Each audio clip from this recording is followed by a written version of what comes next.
getting our message out to the world.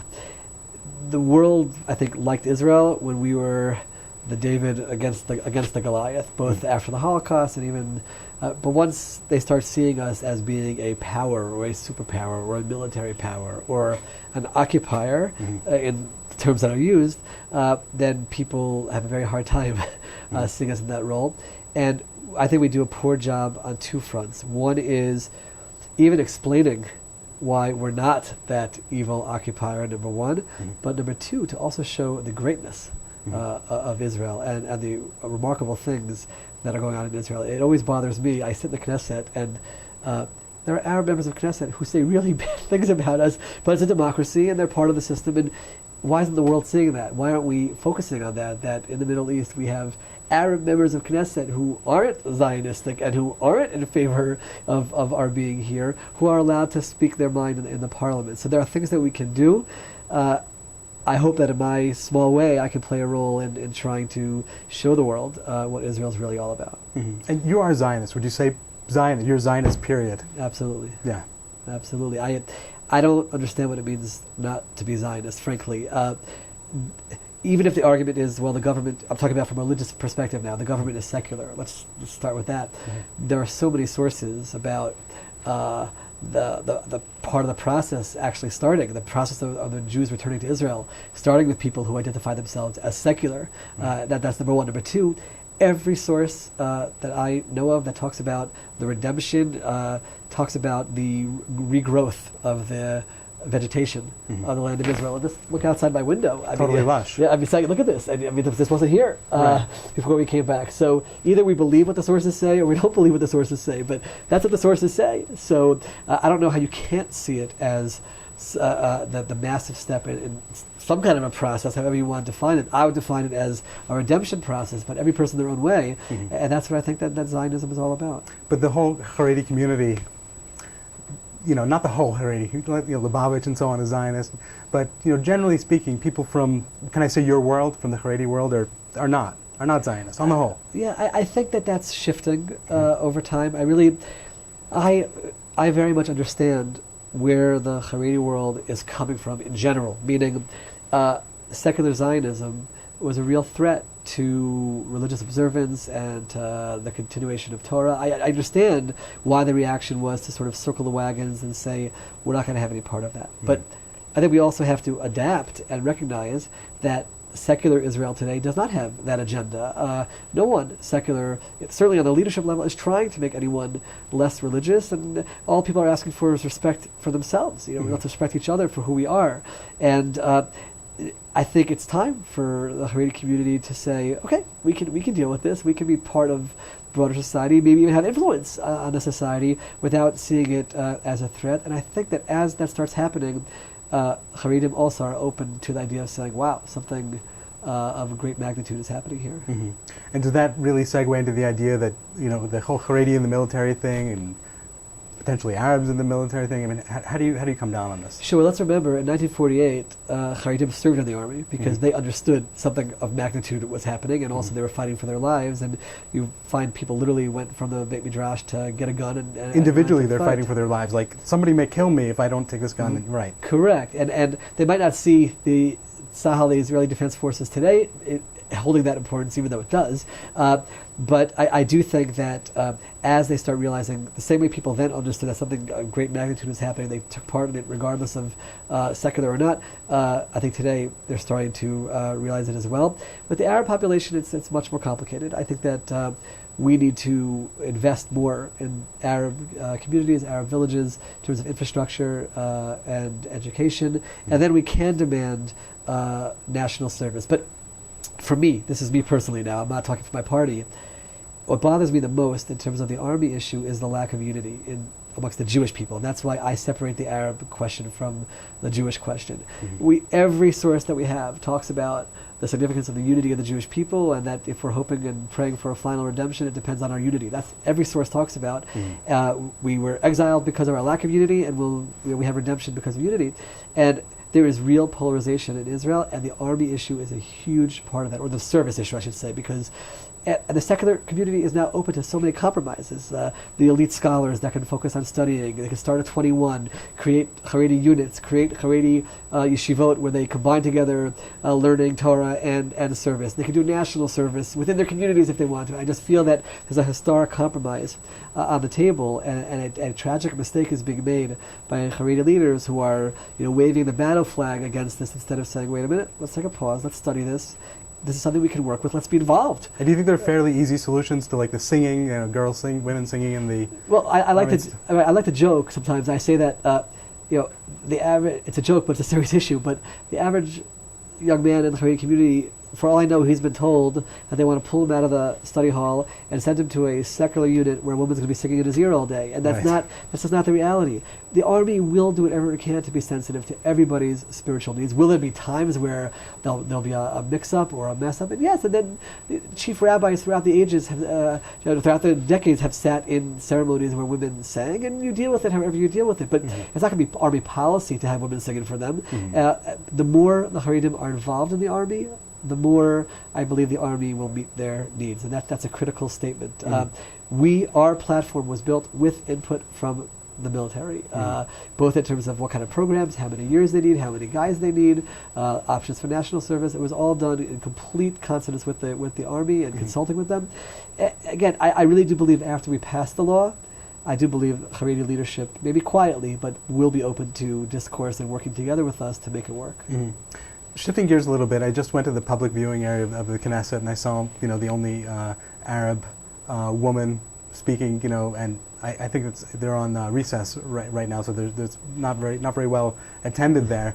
But she is openly against the country, right? I mean, she does not believe this country should exist. Am I right? But last night I met Khadin Zawabi in the hallway. There were some Haredi rabbis talking to me, and they said, what do you think about the army plan for the Haredim as an Arab? As she said, I'm not an Arab, I'm Palestinian. That's hard. It's hard to swallow that. It's hard to hear that kind of talk in the Knesset. I think we go so out of our way, for democracy and freedom of speech, and I think we have to be careful about what lines are crossed. Does it seem like we've gone a little too far with people who are just her? It seems like it would be logical that every vote that you would take would be, how can this harm the state? How much can this push us towards making things bad? I think we should be much more careful about it. I do. The Supreme Court with It is hard to see it, and it's hard to see it. It's hard to stomach it. So who is supporting it? Do you think it's everybody? It's very interesting. Now that I'm in the Knesset, it's very different when you're outside and when you're inside. When you're inside, you realize that even people who I ideologically disagree with, they really believe what they're saying is the best for Israel. And it's a very important lesson. Including her. No, I don't mean her. Oh, okay. But I'm talking about the Israelis who are in favor of letting this go. Right. They have concerns about what happens if we start cracking down on people's speech in Israel, and what does that mean for a Jewish democracy? It's coming from a good place. I just think in this situation it's misplaced. But I don't think that's our most pressing issue, though. I'm able to let that go, and let's unify together as a Jewish people, and let's start respecting each other as a Jewish people, and I really believe that lots of things will start falling into place. Now, that actually leads to my next question in terms of your choice with Yesh Atid versus, let's say, a party that has more people like you, because there's some contradiction there in the basis of the party philosophically, or am I wrong? I think you're wrong, and I'm comfortable saying that respectfully. Before I joined Yesh Atid, before I met Yair, it was the farthest option from my mind. When I heard about Yair, he's anti-Haredi, he's anti-Torah, he's anti-religion, he's anti-Judaism. These are the things that you hear. But then I had the opportunity to sit and talk with him, and you realize that's not who he is. It's a shame that every person can't sit down with somebody for an hour and a half, 2 hours, to get to know them, and all we buy into is what we hear. It's very not anti-religious. He's secular, and he's basically saying, respect me, I respect you. And I'm very comfortable, actually not just very comfortable, that's my place. I wanted to be in a party which was Am Yisrael, which was all the Jewish people, religious and not religious, men and women, Ethiopians, Russians, English speakers, Sephardic, Ashkenazic, and saying, we're going to work together, and even if it means compromising on some of the things, not that I have to violate anything religiously, but compromising in terms of what my ideal scenario for Israel would be.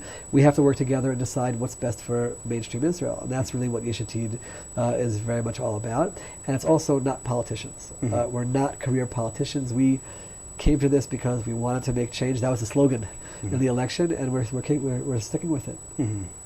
Great. And I had an opportunity personally to drive to, not in Gaza, but I went just to the border right after the last operation there. Totally shifting gears. Everything's related though. Sure. This is just like a normal aroma coffee conversation. Absolutely. It's like, what about this? And what about, what do you think about that piece of art over there? Right. Anyway, I mean, I was amazed. And tell me, I don't know if you've ever done that personally, like gone like even close to the I've the been border. close, not intentionally, but I've been close. Not intentionally, right. So, I mean, it was a very calm period. It's like the time to do it because it's like, hey, I think they had like one missile or one rocket. Right.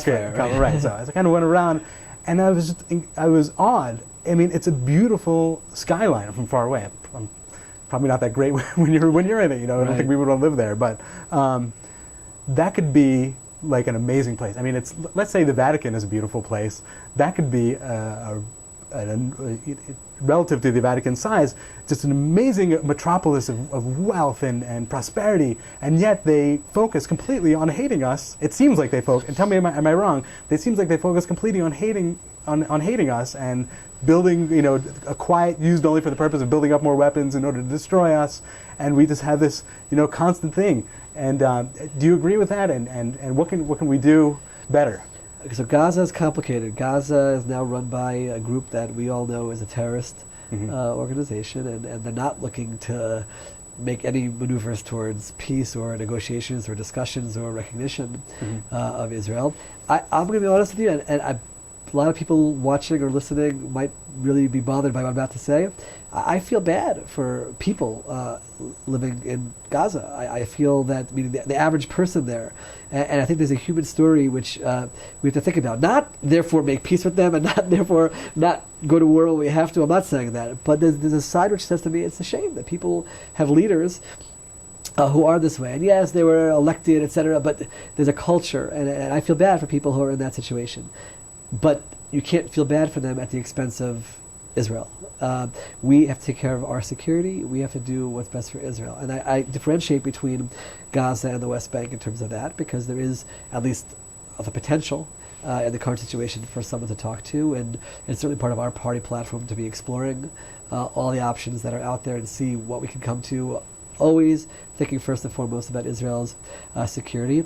But I'm not optimistic in terms of Gaza and any kind of change there. Well, moving to the West Bank then, maybe a lot of people would want to do that if they had the chance to move from Gaza to the West Bank. But I mean, Correct. Moving our conversation to the West Bank, do you believe that's right to have preconditions to talk, negotiating about negotiating rather than just negotiating? Or do you think, like, you know, many, let's say, Dati Lumi people think that it's just, you know, there's no one to negotiate with. There's really, he's not a, Mahmoud Abbas is not really interested in peace. He talks the talk a little bit, but he never really comes out really strongly like an Israeli would say, this is horrible what this terrorist action, or this is terrible what's happening in Gaza, rather than just saying, well, it's really understandable, they have a very difficult time with the checkpoints, you know, and kind of rationalizing it. Right.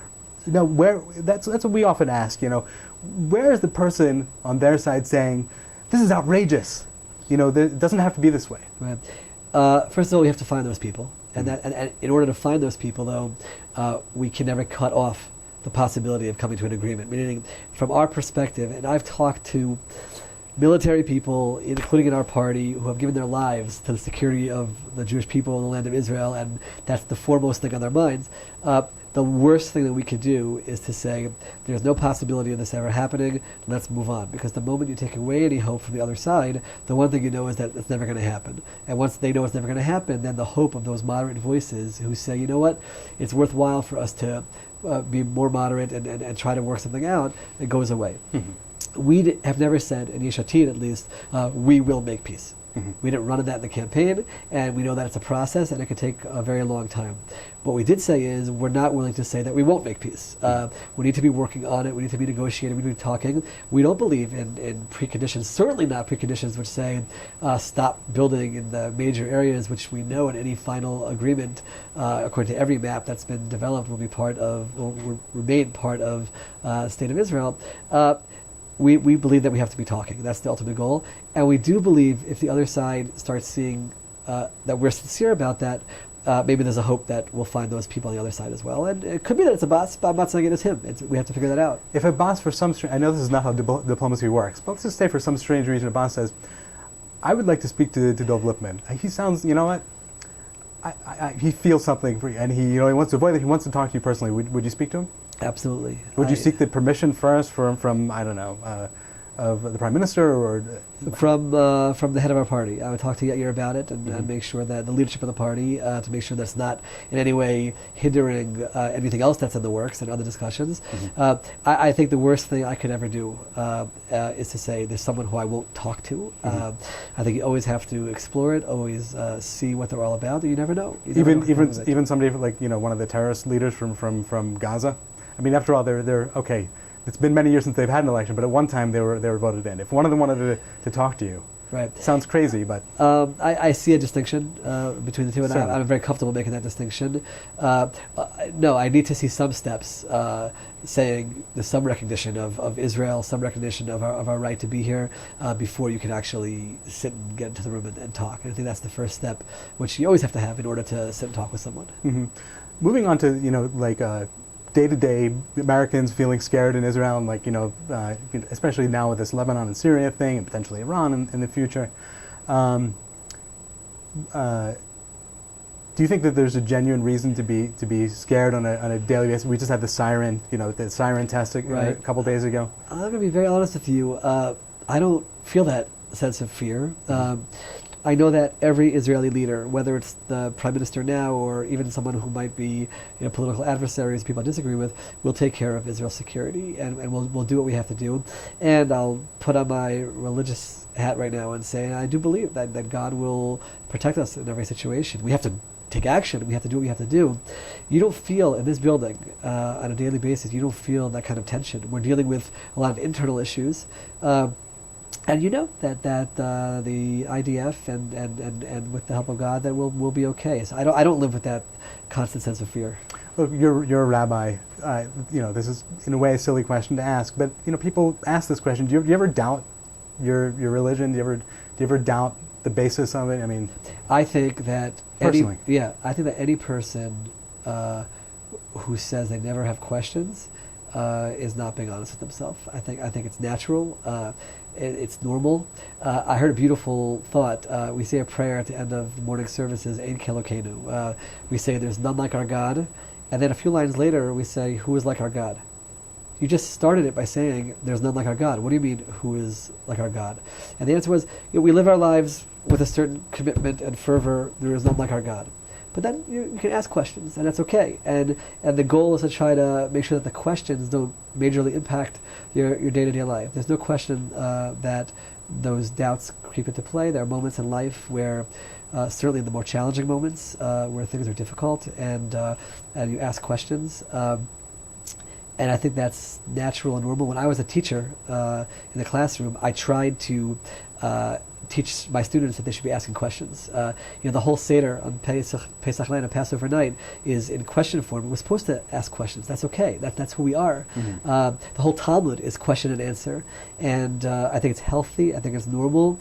And it's important to be honest with oneself and just say, there are questions. How big are your personal questions? Just because this is a way for people to get to know you as if there's nobody watching, even though maybe there are millions of people watching. That's fine. Your questions ever like, maybe this is all just a story. Right. As a kid growing up, I remember always asking myself, because I had friends who were Christian, I played ball with people who were Christian, I remember asking myself, how do we know we're right? That's the question. I had restrictions on myself as an Orthodox Jew, and my Christian friends who were good guys didn't have those restrictions. How do I know we're right?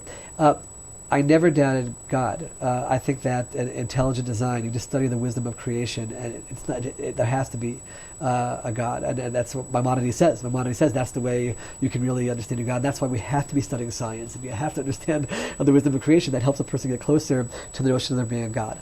In terms of how we know we're right, I went through a process of asking that question, and I was very fortunate to meet the person who I view as my mentor, Rabbi Yaakov Weinberg of blessed memory, who spoke openly about this. And I actually have a book that I wrote called Discover, where I present, as part of the book, I present his answers to that question of how do we know that the Torah was given at Sinai, which is the foundation of our entire faith, and without that belief, there's no reason to be keeping this, and I do fervently believe in it because of that. So, but I think it's natural and it's normal to have those questions and to have those doubts, and I very much believe it's wrong for me to force what I believe on other people. That's also, I can inspire, we can have a debate about it, we should have an open marketplace of ideas, but I can't force other people to believe what I believe. But I wrote the book, so that hopefully people can read it, and it's in English, French, and Hebrew, so people can read it, and hopefully I can convince them through open dialogue that the way of life that I've chosen is correct. Okay, so we'll conclude on I think what will be a positive note. Are you optimistic? I know you'll probably say yes, but are you optimistic about some tough things like peace, and how quick, and if so, how quickly do you think we'll have it? And are you optimistic about Israel despite the numerous problems that we have in Israel? Please. Okay, so in terms of peace, I'll start with that. I don't know what's going to happen in terms of that, but I know that the only way you can be optimistic is if you're trying, if you're negotiating, if you're trying, you're willing to talk to the other side, and therefore that's why I want to be part of a party, which I would at least be involved in that process. In terms of Israel in general, I'm extremely optimistic. Even the vision that I have of unity, which a lot of people tell me, Dov, you're the naive American, we're hardened in our ways, and there's the ultra-Orthodox, and there's the religious Zionist, and there's the secular, and there's never going to be a point in time where everyone respects each other. I do believe that it can happen. I'm not saying that it'll happen in our generation or in our lifetime, but you have to start the process somewhere. And I'll just tell you an anecdote which I like sharing because it captures this idea of being optimistic and can the magical or miraculous actually happen. Growing up in Silver Spring, Maryland, we used to go a few times a year to the Soviet embassy to demonstrate for Russian Jewry. People who are behind the Iron Curtain, they're in prisons in Siberia, and there we are thousands of miles away, and we're demonstrating for them. A very proud moment, I think, in North American Jewry and world Jewry in general. And one of those times I was given a sign to hold, and my sign said, "Free Yuli Edelstein." That was my sign. This American kid, all I cared about at the time was my Redskins and my Orioles, and my Bullets and my Capitals, right? Didn't even know the meaning of what I'm holding up, but I'm holding that sign as a good Jewish boy being told to do. And decades later, right, here I sit in my Knesset office as a member of the Knesset, and the speaker of the Knesset where I serve is Yuli Edelstein. So you have to be optimistic. You have to believe. King David says that our return to Israel, Hayinu kecholmim, we're like dreamers. It's a dream. You have to believe that the impossible can happen. And therefore, I'm optimistic about unity. I'm optimistic about Israel. I always feel that we can have more people join us. Let's get more people who are running to something. Immigration to Israel was always running away from something. And now most of those people have run away from something, and now people in North America for sure can run to something special. And the more people come and join us, the more power we'll have in general as a people, and I'm optimistic for our future. Rabbi Lipman, I'm very appreciative of your time today. You've been great. Thank you so much. We wish you all the best with all of your endeavors here. Thank you so much. The challenges are great. Every person can make their contribution. I'm trying to do my small part. Okay, great. Thank you. For sure. All right. I think I made you late for your... No, I think Benji will let you know. For Benji's not...